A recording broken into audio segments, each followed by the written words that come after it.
Der kleine Mord. 24 heitere Krimis von Anna Kirsch. Ein Adventskalenderbuch mit Ausklappseiten, erschienen im Koppenrad Verlag. 24. Dezember. Am Kamin. Was für ein wundervoller Heiligabend. Zufrieden sah Rina in die Runde. Es war lange her, dass die ganze Familie vollzählig versammelt gewesen war. Sehr lange.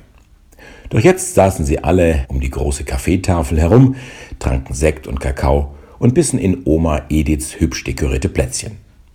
Alle? Nein, Opa fehlte. Was für ein Glück, dass er fehlte. Vermutlich war es deswegen so schön. Alle redeten durcheinander, lachten und prosteten einander zu.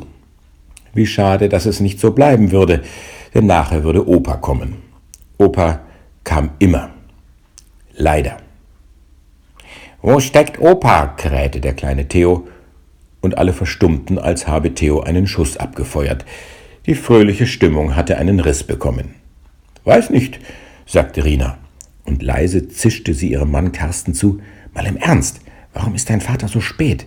Er lässt sich doch sonst keine Gelegenheit entgehen, um uns einen Feiertag zu verderben.« »Er wollte sich als Weihnachtsmann verkleiden«, flüsterte Karsten zurück, »als Überraschung für Theo.« »Ich will mehr Plätzchen«, schrie Theo. »Der Theo hat alle Tannenbäume aufgegessen«, heulte Hanna. In diesem Moment ertönte über ihnen lautes Gerumpel. Hanna sprang erschrocken auf, Gregor hüpfte seiner Mutter auf den Arm und Katharina rief, »Was ist das?« »Es kommt vom Dach«, rief Karsten. »Das klingt beinahe wie eine Lawine, aber...« Onkel Matthias sprang auf. »Raus hier!« »Ihr spinnt doch alle«, murmelte Großonkel Dieter und griff nach der Sektflasche, um sein Glas aufzufüllen. »Aber wenn das Dach«, flüsterte Matthias. »Nein«, sagte Rina, »es kommt aus dem Kamin.« Sie trat an das Kamingitter und lauschte. Ganz leise stöhnte dort jemand. »Hilfe!« hörte sie eine erstickte Stimme. Opas Stimme. Und sie begriff, hatte Opa etwa in einem Anfall von Ehrgeiz beschlossen, den Weihnachtsmann wegzunehmen? Das war die Chance, das Problem ein für allemal zu lösen. »Ach, das war nur ein loser Dachziegel«, rief sie.